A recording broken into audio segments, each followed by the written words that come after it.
എല്ലാവർക്കും ഓണാശംസകൾ. ഇവിടെ നമ്മൾ ചെന്നൈയിലാണ് ഓണം സെലിബ്രേറ്റ് ചെയ്യുന്നത്. മലയാളികൾ എവിടെ പോയാലും ഓണം വന്നാൽ ഒരു സ്പെഷ്യൽ എനർജി ആണല്ലോ. അപ്പോൾ ഞങ്ങളുടെ ഇവിടുത്തെ ഉത്രാടപ്പാച്ചിലും തിരുവോണവുമാണ് കേട്ടോ ഞാൻ ഇന്ന് ഷെയർ ചെയ്യുന്നത്.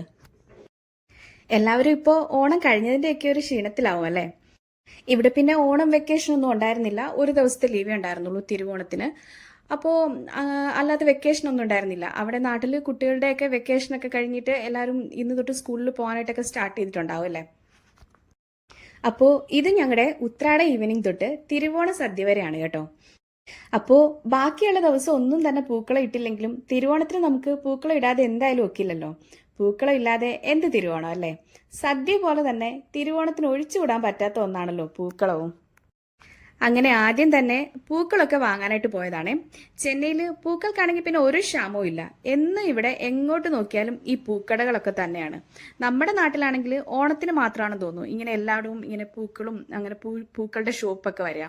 ഇവിടെ എന്ന് പറയുമ്പോൾ സ്ഥിരം എല്ലാ ദിവസവും ഇങ്ങനെ തന്നെയാണ്.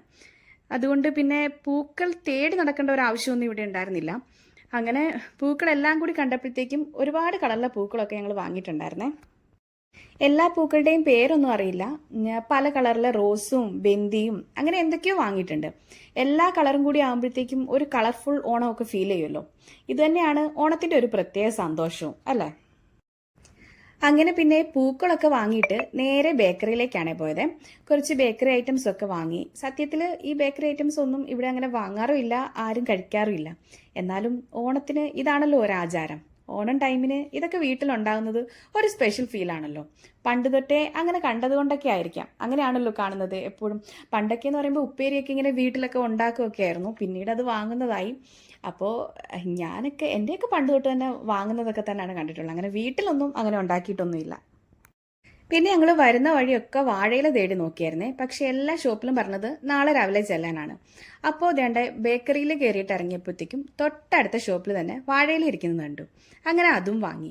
വാഴയില കിട്ടിയപ്പോൾ പിന്നെ സന്തോഷമായി. കിട്ടുമെന്ന് പ്രതീക്ഷിച്ചിട്ടേ ഉണ്ടായിരുന്നില്ല. പിന്നെ നാളത്തേക്ക് വേണ്ടിയിട്ടുള്ള വെജിറ്റബിൾസ് ഒക്കെ നേരത്തെ വാങ്ങി വെച്ചിട്ടുണ്ടായിരുന്നതുകൊണ്ട് ഇന്ന് ഇത്രയൊക്കെ തന്നെ പർച്ചേസ് ഉണ്ടായിരുന്നുള്ളൂ.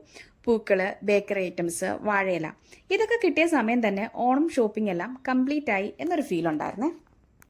പിന്നെ തിരിച്ചു വരുന്ന വഴിയിൽ ഉത്രാടവിളക്ക് കത്തിക്കാൻ വേണ്ടിയിട്ടുള്ള ചിരാതുവിളക്ക് കൂടി വാങ്ങിയിട്ടുണ്ടായിരുന്നു. വന്നപ്പോൾ തന്നെ കുറച്ച് ലേറ്റായിരുന്നു.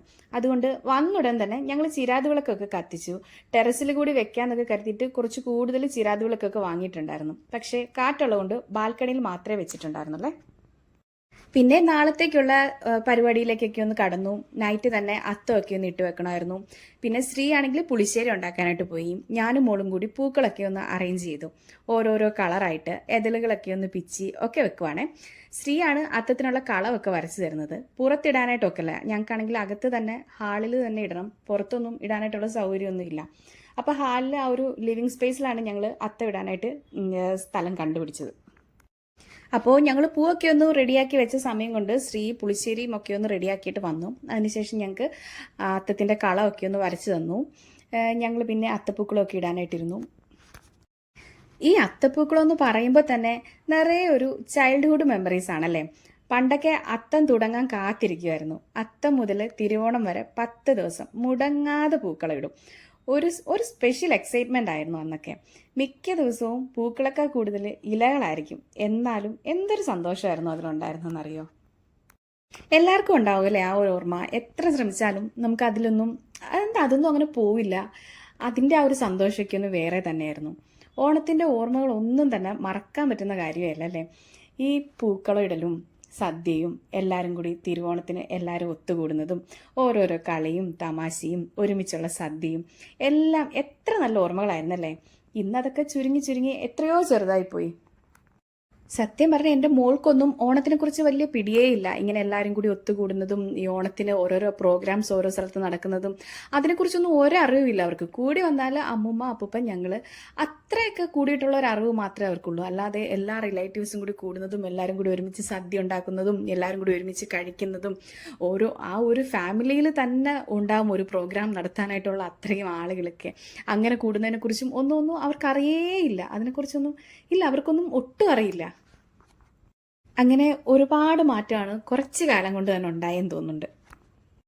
അങ്ങനെ നൈറ്റ് തന്നെ അത്തപ്പൂക്കളമൊക്കെ ഒന്ന് ഇട്ടു. നല്ല ടൈം എടുത്തിട്ടാണ് കേട്ടോ കംപ്ലീറ്റ് ചെയ്തത്. ചൂട് കൊണ്ടാണെങ്കിൽ ഒട്ടും വയ്യായിരുന്നു. ഫാനൊന്നും ഇടാൻ പറ്റില്ലല്ലോ, പൂക്കളെല്ലാം പറന്നു പോകും. അതുകൊണ്ട് ഫാനും ഇട്ടില്ല. നമ്മൾ പുറത്താണ് അത്ത ഇടുന്നതെന്നുണ്ടെങ്കിൽ കുഴപ്പമില്ല, നമുക്ക് ആ ഒരു കാറ്റും ആ ഒരു ഇതൊക്കെ. പക്ഷേങ്കിൽ ഇത് അടച്ചുപൂട്ടി അകത്തിരുന്ന് ഇത്രയും ടൈം എടുത്ത് ഇടുക എന്ന് പറഞ്ഞു കഴിഞ്ഞാൽ നല്ല ബുദ്ധിമുട്ടുള്ള കാര്യമായിരുന്നു. എനിക്ക് നന്നായിട്ട് ചൂടെടുത്തിട്ട് ഭയങ്കര ബുദ്ധിമുട്ടായിരുന്നു. എന്തായാലും ഫുള്ള് കംപ്ലീറ്റ് ചെയ്തു. കംപ്ലീറ്റ് ചെയ്തിട്ട് തന്നെ ഞാൻ ലാസ്റ്റ് ആയപ്പോൾ ഞാൻ പറഞ്ഞു ബാക്കി നാളെ ആവാമെന്ന് വരെ വിചാരിച്ചു. പക്ഷേങ്കിൽ വേണ്ട, ഇന്ന് തന്നെ കംപ്ലീറ്റ് ചെയ്യണം എന്നുള്ളൊരു തീരുമാനത്തിൽ എന്തായാലും ചെയ്തു. അത്യാവശ്യം എനിക്കിഷ്ടപ്പെട്ടു. ഞാൻ വിചാരിച്ചതിനേക്കാളും എനിക്ക് നന്നായിട്ട് ഇടാൻ പറ്റി. ഞാനും മോളും കൂടെ ആയിരുന്നു ഇട്ടത്.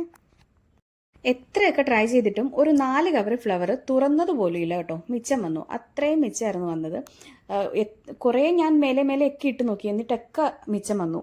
ബാലൻസ് തുറക്കാൻ പോലും പറ്റിയില്ല, അത്രയ്ക്കും മിച്ചമായിരുന്നു. പിന്നെ ഇതിൻ്റെ തിരുവോണ ദിവസമാണ്. അങ്ങനെ കുറേ കാലത്തിന് ശേഷം എനിക്ക് സാരി എടുക്കാനൊന്നും അറിയില്ല. എങ്ങനെയൊക്കെയോ യൂട്യൂബൊക്കെ നോക്കി എങ്ങനെയൊക്കെയോ വാരി ചുറ്റി വെച്ചതാണ്. എന്നിട്ട് ഞങ്ങളിവിടെ അടുത്ത് തന്നെ ഒരു അമ്പലത്തിലേക്ക് പോയായിരുന്നു. അവിടെ ഒരു 6 മണിയൊക്കെ ആയപ്പോഴത്തേക്കാണ് അമ്പലത്തിലേക്ക് പോയത്. പോകുന്നതിന് മുന്നേ ആയിട്ട് തന്നെ ഞാൻ സാമ്പാറൊക്കെ കഷ്ണങ്ങളൊക്കെ ഒന്ന് വേവിച്ചൊക്കെ വെച്ചു. അപ്പം പിന്നെ വന്നിട്ട് പെട്ടെന്ന് ഇഡലിയും കൂടി റെഡിയാക്കിയാൽ മതിയായിരുന്നല്ലോ. അങ്ങനെ അതൊക്കെ ഒന്ന് വേവിച്ച് വെച്ചിട്ട് പോയി. തിരുവോണത്തിന് പതിവ് പോലെ തന്നെ ഇഡലിയും സാമ്പാറും ഒക്കെ തന്നെയാണ്. ഈ ഇഡലിയും സാമ്പാറും എന്താ ഇങ്ങനെയെന്ന് എനിക്ക് വലിയ പിടിയില്ല.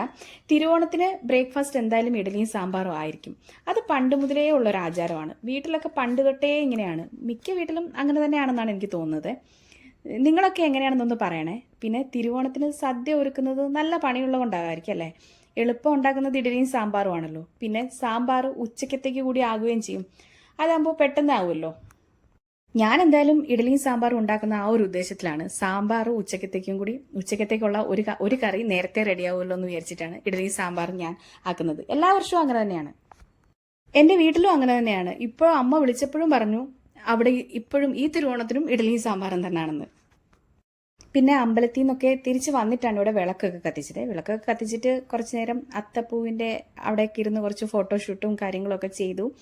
അതിനുശേഷം പിന്നെ ബാക്കി പരിപാടി ഇഡലിയൊക്കെ ഒന്ന് റെഡിയാക്കി, സാമ്പാറും റെഡിയാക്കി. ഈ ടൈമിൽ ശ്രീ അവിടെ അവിയലൊക്കെ റെഡിയാക്കുന്നുണ്ടായിരുന്നേ.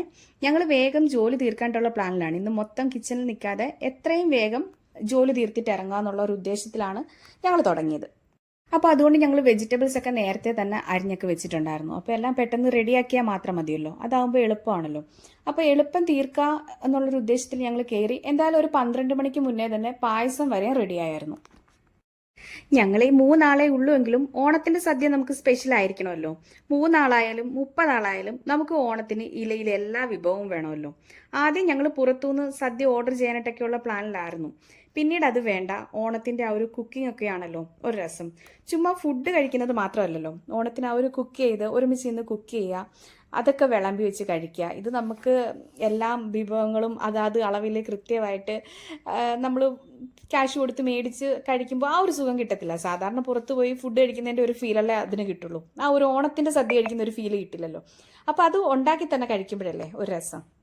ഒന്നാമത് നമ്മൾ നാട്ടിലാണെന്നുണ്ടെങ്കിൽ നമ്മൾ പുറത്തോട്ടിറങ്ങുമ്പോൾ ആ ഓണത്തിന്റെ ഒരു വൈബും പുറത്ത് നാട്ടിലെ മൊത്തം ഓരോരോ പ്രോഗ്രാംസും കാര്യങ്ങളും എല്ലാവരും കൂടിയുള്ള ഒത്തുകൂടലും അങ്ങനെയുള്ള ഒരുപാട് കാര്യങ്ങളുണ്ടാവും. നമുക്ക് ഇവിടെ എന്ന് പറയുമ്പോൾ ഓണത്തിന് വേറെ ഒന്നും സ്പെഷ്യലായിട്ടില്ല. പുറത്തോട്ടിറങ്ങിയാൽ സാധാ ദിവസത്തെ പോലെ തന്നെയുള്ള കാര്യങ്ങളൊക്കെ തന്നെയുള്ളൂ. പിന്നെ ആകെപ്പാടെ ഉള്ളത് നമ്മൾ ഈ കുക്ക് ചെയ്യുന്നതും നമ്മൾ ഈ അത്തപ്പൂക്കൾ ഇടുന്നതും ആ ഒരു സന്തോഷം, അങ്ങനെയൊക്കെ മാത്രമേ നമുക്കൊരു ഓണം വൈബ് ഇവിടെ ക്രിയേറ്റ് ചെയ്യാൻ പറ്റുള്ളൂ. അല്ലാതെ നമുക്ക് വേറെ ഓരോ ഓപ്ഷനും ഇല്ല. അതുകൊണ്ട് പിന്നെ സദ്യ മേടിച്ച് കഴിച്ചു കഴിഞ്ഞാൽ സാധാ നമ്മൾ വീട്ടിൽ പുറത്തുനിന്ന് ഫുഡ് ഓർഡർ ചെയ്ത് കഴിക്കുന്ന ഒരു ഫീല് മാത്രമേ കിട്ടുള്ളൂ. ഒരു ഓണത്തിന്റെ ഫീലൊന്നും കിട്ടത്തില്ലല്ലോ. ഈ സദ്യയുടെയൊക്കെ ഒരു പ്രിപ്പറേഷൻ ടൈം ഒക്കെ ആണല്ലോ അതിന്റെ ഒരു സന്തോഷം. ഇതെല്ലാം ഉണ്ടാക്കി കഴിയുമ്പോഴത്തേക്കും എല്ലാം അങ്ങനെ കഴിക്കാനൊന്നും പറ്റത്തില്ല. മൊത്തത്തിൽ ഇത് ഉണ്ടാക്കി എല്ലാം കൂടി കണ്ടു കഴിയുമ്പോഴത്തേക്കും നമുക്ക് വയറ് ഫില്ലായ ഒരു ഫീലാണ് കിട്ടുക. പക്ഷെങ്കിലും ഈ ഒരു സന്തോഷം എന്ന് പറയുന്നത് അത് ഭയങ്കര സ്പെഷ്യലാണ്. അപ്പോൾ സദ്യ സ്പെഷ്യൽ കറികളിലും കൂടുതൽ ശ്രീ തന്നെയായിരുന്നു ഉണ്ടാക്കിയത്. അവിയല്, പരിപ്പ് കറി, കിച്ചടി, പിന്നെ പഴം പായസം, ഇതൊക്കെ ഉണ്ടാക്കിയത് ശ്രീയായിരുന്നു. തലേ ദിവസം പുളിശ്ശേരിയും ഉണ്ടാക്കിയായിരുന്നു. ഇവരാണെങ്കിൽ ഒരു കുക്കിംഗ് പാരമ്പര്യമുള്ള ഫാമിലിയാണ്. അതുകൊണ്ട് ഇവർക്ക് ഇതൊക്കെ ഭയങ്കര സിമ്പിളാണ്. എല്ലാം നല്ല സൂപ്പറായിട്ട് ഉണ്ടാക്കിയിട്ടുണ്ടായിരുന്നു. പിന്നെ അച്ചാറൊക്കെ ഞങ്ങൾ പുറത്തുനിന്ന് വാങ്ങുമായിരുന്നു. പിന്നെ ഞാനാണെങ്കിൽ സാമ്പാർ ഉണ്ടാക്കിയായിരുന്നു രാവിലെ, പിന്നെ തോരൻ, പിന്നെ പപ്പടം, പിന്നെ സേമിയ പായസം. അപ്പോൾ ഞാനിത് ഇത്രയായിരുന്നു ഉണ്ടാക്കിയായിരുന്നത്. അപ്പോൾ പിന്നെ ഞങ്ങളിത് ഷെയർ ചെയ്ത് അങ്ങനെ അങ്ങ് ചെയ്തതുകൊണ്ട് പെട്ടെന്നെല്ലാം തീർന്നു. പിന്നെ തലേദിവസം തന്നെ വെജിറ്റബിൾസ് എല്ലാം അരിഞ്ഞു വെച്ചു. പിന്നെ തേങ്ങയൊക്കെ ചിരണ്ടി വെച്ചിട്ടുണ്ടായിരുന്നു. അതെല്ലാം കൊണ്ട് ഞാൻ ജസ്റ്റ് സ്റ്റൗവിലേക്ക് വെക്കേണ്ട ഒരു ജോലി മാത്രമേ ഉണ്ടായിരുന്നുള്ളൂ. അല്ലാതെ പ്രത്യേകിച്ച് പണികളൊന്നും ഇല്ലായിരുന്നു. നമ്മൾ അരിയാനും കൂടിയൊക്കെ നിൽക്കുകയാണെന്നുണ്ടെങ്കിൽ ഫുള്ള് 2 മണിയായാലും ഫുഡ് കഴിക്കാൻ പറ്റില്ല. ആ രീതിയിൽ ലേറ്റാവും. അതുകൊണ്ട് തന്നെ ഞങ്ങളെല്ലാം നേരത്തെ തന്നെ എല്ലാം ഒന്ന് റെഡിയാക്കി വെച്ചിട്ടുണ്ടായിരുന്നു. അങ്ങനെ എന്തായാലും ഒക്കെയും റെഡിയാക്കി. ഓണസദ്യ എന്ന് പറയുന്നത് ഒരു സ്പെഷ്യൽ ഫീൽ തന്നെയാണല്ലോ. വാഴയിലയിൽ ചോറും ഒരുപാട് കറികളും അവിയലും സാമ്പാറും പുളിശ്ശേരിയും അങ്ങനെ പിന്നെ ഉപ്പേരിയും എല്ലാം ഒരുമിച്ച് ഒറ്റ സദ്യ കഴിക്കുമ്പോൾ ഉണ്ടാകുന്ന ഒരു രസം മാത്രമല്ല, അതൊരു സെലിബ്രേഷൻ ഓഫ് ടുഗദർനെസ് ആണ് അല്ലേ? എല്ലാവരുമായി ഒരുമിച്ചിരുന്ന് കഴിക്കുന്ന സന്തോഷം, അത് തന്നെയാണ് സദ്യയുടെ ഏറ്റവും ഹൈലൈറ്റ് എന്ന് പറയുന്നത്. അതാണ് നമ്മുടെ ഓണം. അങ്ങനെ ഞങ്ങളും സദ്യയൊക്കെ കഴിച്ചു. പിന്നെ ഞങ്ങൾ അടുത്ത ഫ്ലാറ്റിലേക്കും കൂടി പായസം കൊടുക്കാൻ വേണ്ടിയിട്ട് പായസമൊക്കെ കൂടുതലായിരുന്നു കേട്ടോ റെഡിയാക്കിയിട്ടുണ്ടായിരുന്നത്. പിന്നെ അടുത്ത ഫ്ലാറ്റിലെ 2-3 ഫാമിലിക്ക്, അവർ മലയാളീസ് അല്ല, അവർക്ക് ഓണത്തിനെ കുറിച്ചൊക്കെ അറിയാം. അപ്പം ഓണത്തിൻ്റെ ഇതൊക്കെ ആയപ്പോൾ തന്നെ ഞങ്ങളുടെ അടുത്ത് ചോദിക്കുന്നുണ്ടായിരുന്നു, ഓണമല്ലേ എന്നൊക്കെ. അവർക്ക് അറിയാം, അതിൻ്റെ ടൈമും അതിൻ്റെ കാര്യങ്ങളും ഒക്കെ അറിയാമായിരുന്നു. അപ്പോൾ തിരക്കുന്നുണ്ടായിരുന്നു. ഞങ്ങൾക്ക് ഓണമൊക്കെ തലേദിവസം തന്നെ ഓണമൊക്കെ വിഷ് ചെയ്തിട്ടുണ്ടായിരുന്നു. അപ്പം അവർക്കും കൂടി പായസമൊക്കെ റെഡിയാക്കി 2-3 ഫാമിലിക്ക് പായസമൊക്കെ കൊടുത്തു. അപ്പോൾ പിന്നെ അവർ നമ്മുടെ അത്തപ്പൂക്കളൊക്കെ കാണാൻ വന്നായിരുന്നു. പിന്നെ സദ്യയും പായസവും ഒക്കെ കഴിച്ചതിൻ്റെ ഹാങ് ഓവറിൽ കുറേ നേരം നന്നായിട്ട് കിടന്നുറങ്ങി. അങ്ങനെ ഈ വർഷത്തെ ഓണവും ഇവിടെ അങ്ങ് തീർന്നു.